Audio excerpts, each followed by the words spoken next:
So let's get this out of the way. My last name is Vyhmeister, not Vyhmeister, Weismiller, Vyhmeister, or anything else. It is Vyhmeister, spelled V-Y-H-M-E-I. No, that's not how you do it. V as in Victor, Y as in yellow, H as in house, M as in Mary, E-I-S-T-R. I grew up in Southern California. I grew up in a loving and wonderful Adventist home. I was very blessed growing up that I had a good relationship with my grandparents and great-grandparents. They played a really important part in my life, instilling me with values, one of which was that whatever you do, Jason, do it for God and don't hold back. Do something big for God. Whatever you can do for God, do it. By the time that I reached the years going into my teen years, I would say that my relationship with God had become something more distant, complacent. It would take a sort of big event to sort of change my trajectory. And that was when I was 12 years old. My parents got divorced, and that was a negative thing. But in some ways I look at the story of Joseph and how the negative things in his life, God used them for good. It is so important to have Jesus as the foundation of my family, to have Jesus as the foundation of everything that I do. And that realization, which I credit totally to God, drove me to study the Bible for myself. And so for the first time, 13 years old, I picked up a Bible to read it, not because somebody else was reading it to me, not because somebody else was asking me to or giving me an assignment, but simply because I wanted to find Jesus for myself. Started to share my faith at the public high school where I attended.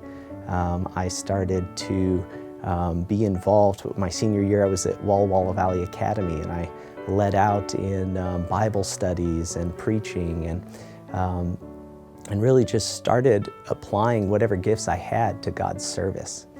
And one of the other big steps for me was that I decided to try a summer of literature evangelism.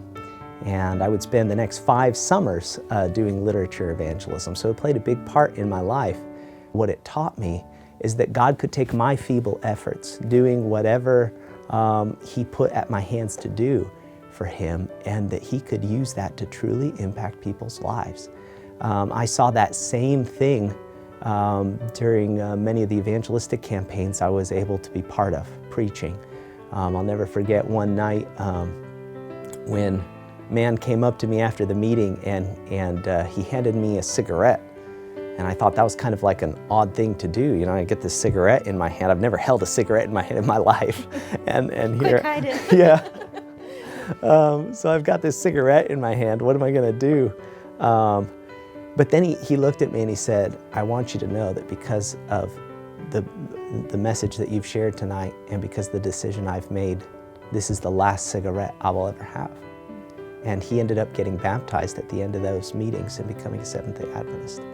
And I mean, again, I couldn't deny that God had used me to make a difference in other people's lives. And I thought, what better thing could I do with my life than to serve Him in that way? And so out of that, you know, I started, I took theology studies at Southern and Andrews, was very blessed at that. And through it all, I could not have gotten through any of that, of course, without my wife. We met at Southern, and I was just involved in doing some Bible studies, and we had like a Bible Workers Club. And you know, that was just, I wanted to do schoolwork, but I also wanted to do something that was for God. And so I was involved in that, and then I realized, you know, there's a lot of theology majors also involved here. I better start being part of some other clubs too, otherwise I'm gonna marry a pastor. And so then they had this event, the theology majors had this event, and I was friends with both girls and boys who were going to this event, and that's where we met. He asked me where I was from, and I told him I was from Russia, and he told me that he's been there too. And so I was like, wow, that's really neat. You know, I've never met a young person who's been to Russia, and it turns out he was at my church when we were both, I was 8 and you were 9, right? So, but we couldn't talk to each other because I couldn't speak English and he didn't speak Russian. So I thought, that's just really neat. And we hadn't seen each other for several weeks and maybe months after that. And then we ran into each other again. And that's kind of where our story began. And I did know he was going to be a theology major. And I was like, well, here we go. But being part of ministry has always been something that I knew I would be part of, because that's the most important thing in life. And in a deeper way, God has called you to a ministry now as well. Yes, so I am working as a chaplain at a hospital, and so I feel like we both are kind of pastors at the same time, except I am in the hospital, and I really enjoy that because I get to meet lots of different people and witness their life stories, and just see how even in their hardest moments of life, they can say, I can do this because God is leading me. Anna and I took classes together at the seminary. We completed our MDivs together, and what a blessing it's been and was to have her in those classes, but not just in those classes, but subsequently each of us doing ministry together, even though it's somewhat been in our own spheres, and certainly we each help each other in that. But just having a spouse that can be there for you, knowing sort of where you're coming from and what you're trying to do, I think is just been so invaluable. And she's taught me so much about ministry and about slowing down to care for the heart of others.